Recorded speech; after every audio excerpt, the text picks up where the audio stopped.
26. The anime begins with our protagonist, named Kunon, who on a stormy night asks his family what it means to see. Since he's blind, his father replies that it means to see and distinguish colors and shapes, although those eyes bear the scar of the hero of the Holy Night, and it's something he should be proud of.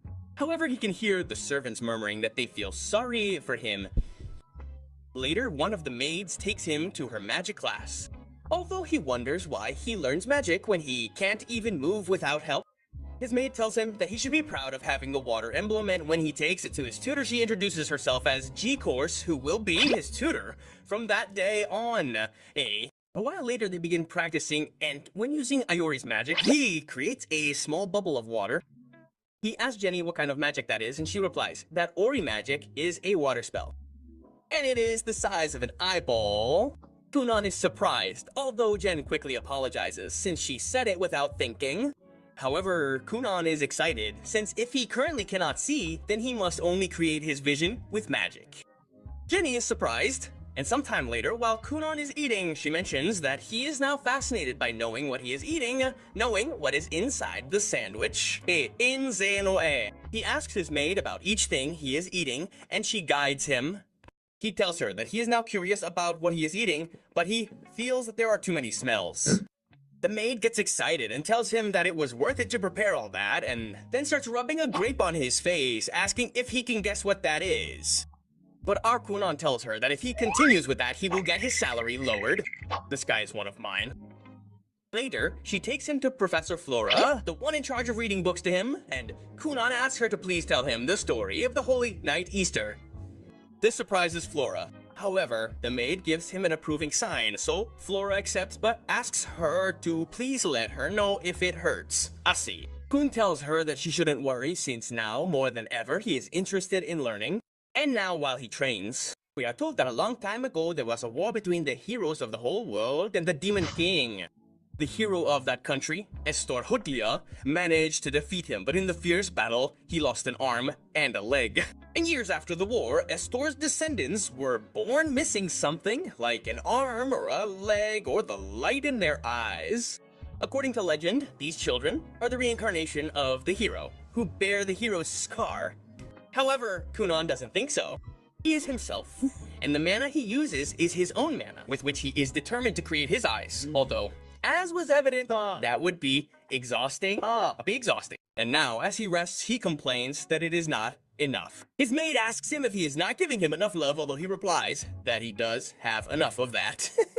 He lets it be known that he still needs a lot of knowledge and stamina, which is necessary to have powerful magic. His maid lets him know that he is still very young. He is only 7 years old and also eats very little. But sooner or later he will grow up, although he feels that by then it will be too late and he will achieve nothing if he faints with such a basic spell. He advises him to take it slow, and since he wants to improve his physique and endurance, but finds it difficult due to his disability, he recommends that he practice wielding a sword. Kun thinks it's an excellent idea, so Iko excitedly goes to look for a master swordsman. Kunon stops her and thanks him for everything she's done. And damn Iko, taking advantage of the moment, replies that while they're at it, she asks him for a raise, although he replies that she was making too much noise when he was training. He completely turned her around. Some time later, Jenny arrives at the property and notices Kunon practicing fencing. Iko tells them that Jenny has arrived, so the new instructor Oro says goodbye to Kunon. And when Jenny approaches him, she notices that he's changed a lot. She asks him if he wants to rest a bit, although Kunon refuses, so they immediately start reviewing the Aori spell they practiced last time. And without wasting any time, Kunon leaves her speechless, wondering how she improved so much when he barely taught her the basics. Meanwhile, on the other hand, a maid tells Princess America that the carriage is ready. However, she doesn't really feel like going to see her fiancé. After all, Kunon always looks depressed. However, the maid reminds her that it was the king who decided on that engagement, and with no other options, Mirka goes to the carriage. On the way, she thinks that Khan is valuable to the kingdom because he bears the hero's scar. She accepts this political marriage as a duty of the royal family, but on all the occasions she has met with Kunon, he has always been completely depressed. He never wants to do anything, always despising himself for his disability. And she doesn't want to see that depressing face for the rest of her life. However, when they arrive at Kunon's house, he is happy and smiling. She asks him if something happened to him, and he lets her know that he loves magic. He apologizes to her for worrying her, and asks if she would like to accompany him, as he wants her to listen to his stories that day because he has many fun things to tell her. Merrick is surprised, as he did not know that Kunon could make such a face, and excitedly leaves to spend the rest of the day with him. And at dusk, in the carriage back, she leaves fascinated.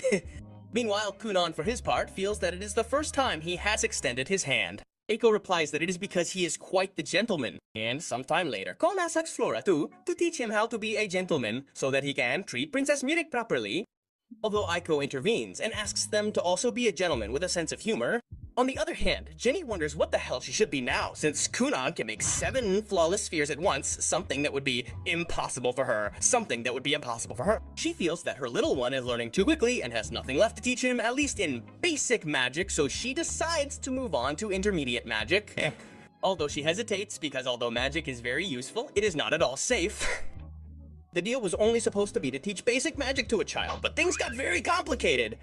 Kunon is barely 7 years old, and it is too soon to teach her advanced magic, Despite that, she does not intend to give up, although in the library they tell her to be quiet for being noisy. And the next day, when she meets with Kunon, she tells him that they will do something different, and he takes the opportunity to use his new skills as a knight. Jenny thinks that he has changed again, but she proceeds to explain the new teaching to him. She explains that Aori's spell simply creates water, but now it is time to break down the properties of that spell to change its properties, such as temperature, viscosity, composition, color, etc, etc, etc. And she gives him an example with 2 spheres of water, 1 cold and 1 warm, commenting that by adding different types of modifications, the originality of magic is born. The decisive difference in talent, difference in talent between each magician. Khan finds it interesting, so he puts it to the test and asks Eiko to drink that little cup of water. And when she does, she is surprised to tell him that it tastes like apple. Khan replies that it actually tastes like plum. Meanwhile, Jenny, frustrated, begs him not to learn so quickly the modifications that he spent an entire night developing. She mentions that it seems like he can do them all, although Kunon replies that it is actually quite difficult, but he plans to give it his best effort, and at night, while holding 2 fruits, he thinks that although he knows the flavors and smells, he does not know the colors, and if he does not know them, he will not be able to generate variations in his magic, which will make it difficult for him to create his eyes, but he does not plan to give up. The next day, Eiko asks her what she would like to drink, and she replies that she wants some milk tea without milk. I do not know how that is.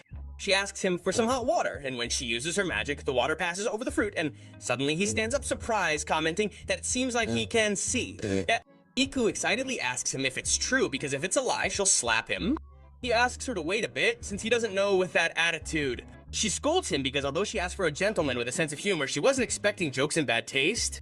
He asks her to stop, since he could see colors, or rather perceive them with his magic.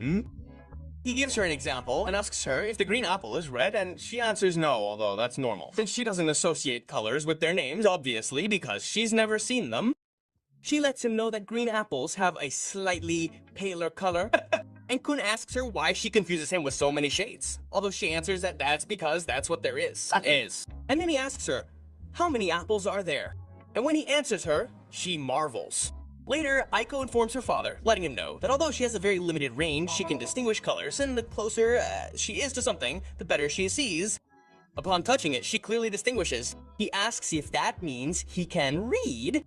Eiko replies that he uses his fingers to identify the color of the ink, and although he still doesn't know the letters, he is fascinated by the illustrated drawings. The father asks Eiko if they should return him to the main mansion since they currently live separately, because Kunon himself didn't want to bother the others. And because his wife never left his side, Eiko lets him know that Kun is trying to change drastically and works very hard every day, so if he changes his environment drastically, it may only hinder his goals. He replies that she is right. Also, if she wants to go see him, since he is very close, but she will have to take care of him by herself. Eiko replies that there is no problem, he does everything for the money, and he replies that he feels that his frankness does his son a lot of good. Eiko replies that instead of praising her, it would be better if she raised her salary, although he only laughs at her. Later, she meets with Kunon, who is about to perform an experiment to show his teacher, Jenny, who is about to arrive. Eiko asks him to do something big, and by using Aori's magic, he creates a huge red sphere. Just then, his family gathers with him, and upon hearing his mother's voice, he gets carried away and the bubble bursts, painting him red. And when his mother goes to him, she panics. His father asks him how something so horrible can be, although he does not understand, and Aiko explains that the color red is the color of human blood. His angry father lets him know that he is going to ground him for 2 months and will cut Aiko's salary for 3 months, causing the poor thing to have a breakdown. Meanwhile, Jenny, hidden away, thinks that this boy is someone terrifying, wondering how far this young man can go. At this rate, it is possible that he can obtain the most prestigious title in the world, the title of the Blue Sorcerer. At a later date, Aiko meets with him to hand him all the new study material. And we see that now he is 9 years old and he is quite a young man, a somewhat effeminate young man. But it is time for him to start school. Comment Go Medieval and I will greet you in the next